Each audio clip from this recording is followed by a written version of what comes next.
तो चलिए बात करेंगे चुनाव के रण में गाली पॉलिटिक्स आखिर क्यों। इससे जुड़ी हुई आपको इस वक्त की बड़ी खबर बता दें कि गुजरात चुनाव से पहले एक बार फिर से कांग्रेस नेता ने मोदी पर सीधा वार किया है, प्रधानमंत्री पर, जिसका फायदा बीजेपी को होता आया है। अब तक रिकॉर्ड बताता है कि मोदी पर जब भी किसी ने सीधा वार किया, उसको प्रधानमंत्री मोदी ने रैलियों के जरिए सियासी तौर पर भुनाने की भरपूर कोशिश की है। इस बार मधुसूदन मिस्त्री ने प्रधानमंत्री मोदी पर सीधा वार किया है। उन्होंने कहा कि उनकी औकात दिखा देंगे। इससे पहले मणिशंकर अय्यर ने पीएम मोदी को लेकर विवादित टिप्पणी की थी। तब प्रधानमंत्री ने उनके बयान को सियासी तौर पर सबसे ज्यादा भुनाया था। इसी तरह से मधुसूदन मिस्त्री के बयान को गुजरात चुनाव में भुनाने की कोशिश की जा रही है, जिसका ट्रेलर प्रधानमंत्री मोदी ने दक्षिण की एक रैली के दौरान दिया है।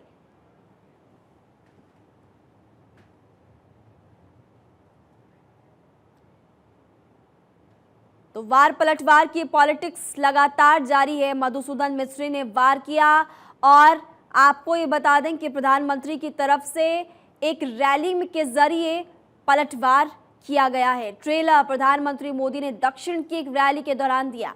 तो देखिए, गुजरात चुनाव अब बेहद नजदीक है और इसी को लेकर आपने देखा होगा कि किस तरह से सियासी बयानबाजियां तेज हो चुकी, फिर चाहे आम आदमी पार्टी हो, कांग्रेस पार्टी हो या फिर बीजेपी हो। अब ये आपको बता दें कि इससे पहले मणिशंकर अय्यर ने प्रधानमंत्री को लेकर एक विवादित टिप्पणी भी की थी और तब प्रधानमंत्री मोदी ने उनके बयान को सियासी तौर पर सबसे ज्यादा भुनाया था।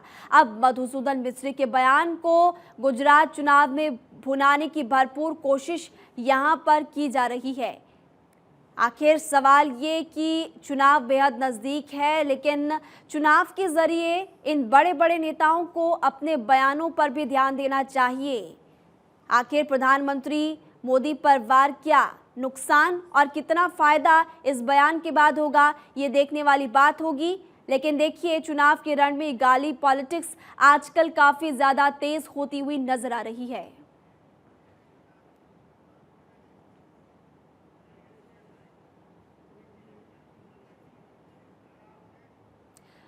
और मधुसूदन मिस्त्री के बयान को लेकर एक बार फिर से भुनाने के लिए बीजेपी नेता मैदान में नजर आ रहे हैं। आपको बता दें कि कांग्रेस को घेरने के लिए मोदी के आत्मसम्मान को मुद्दा ये नेता बनाते जा रहे हैं। इस मुद्दे पर बीजेपी प्रवक्ता सुधांशु त्रिवेदी ने कांग्रेस को घेरा है। आप सुनिए।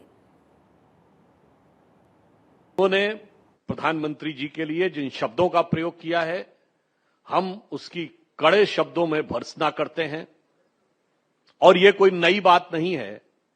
मात्र कुछ महीने पहले की बात है। आप याद करिए, जब प्रधानमंत्री श्री नरेंद्र मोदी जी के लिए मृत्यु की कामना करते हुए उसके प्रकार तक बताने वाले कांग्रेस के नेता आज उनके इतने वरिष्ठ नेता मोदी जी के लिए औकात जैसे शब्दों का प्रयोग कर रहे हैं।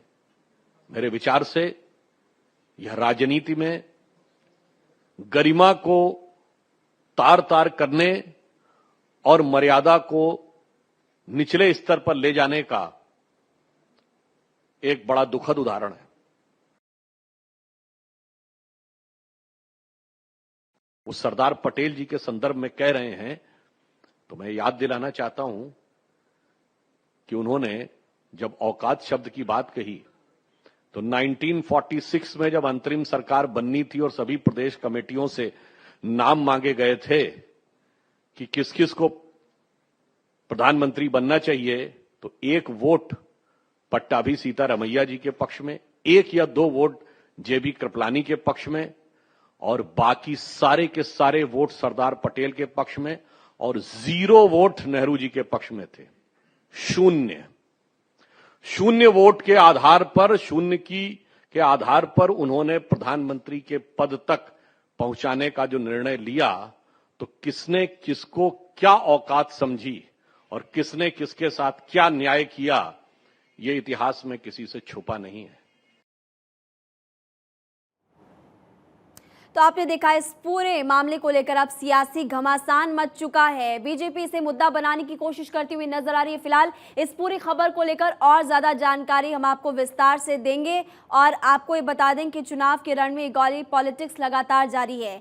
क्या कांग्रेस एक बार फिर से साल 2017 वाली स्थिति में जा रही है? क्या कांग्रेस नेता मधुसूदन मिस्त्री का बयान गुजरात चुनाव में हार का कारण बनेगा? वैसे पहले का इतिहास बताता है कि मोदी पर जब जब भी निजी हमले हुए हैं तब तब बीजेपी को इससे फायदा हुआ है। तो इसी को लेकर और ज्यादा जानकारी हम आपको देंगे कि आखिर कैसे ये हमला हुआ, निजी हमले और मोदी का विक्ट्री कनेक्शन आखिर है क्या, ये हम आपको बताएंगे। तो देखिए, आपको जानकारी दे दें कि सोनिया गांधी का बयान आया था साल 2007 में, मोदी को मौत का सौदागर कहा था और नतीजा क्या निकला देखिए।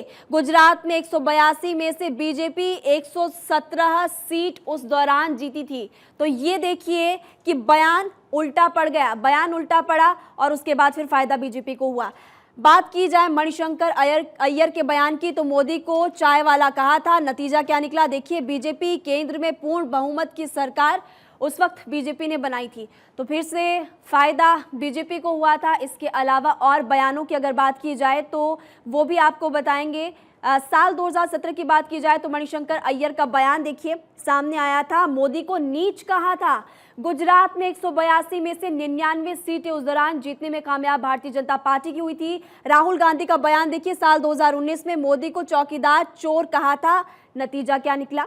नतीजा बीजेपी को लोकसभा में 300 से ज्यादा सीटें उस दौरान मिली थी। तो बयान जैसे जैसे तेज हुए वैसे वैसे बीजेपी को फायदा। साल 2022 देखिए मधुसूदन मिस्त्री का बयान, अब की बात करें, मोदी को औकात बता देंगे, ये उनकी तरफ से कहा गया। ये भी आपको बता दें कि नतीजा गुजरात में विधानसभा चुनाव, अब क्या होता है वो आने वाला समय बताएगा। लेकिन हमने आपको बताया कि इससे पहले किस किस तरह से कांग्रेस पार्टी की तरफ से बयान दिए गए थे और उस बयान से फिर नतीजे क्या निकले। साल 2022 में क्या होता है आने वाला समय बताएगा। अब इस पूरे मसले को लेकर प्रधानमंत्री मोदी ने क्या कहा, आप वो सुनिए। कुछ लोग निराशा के कारण, हताशा के कारण,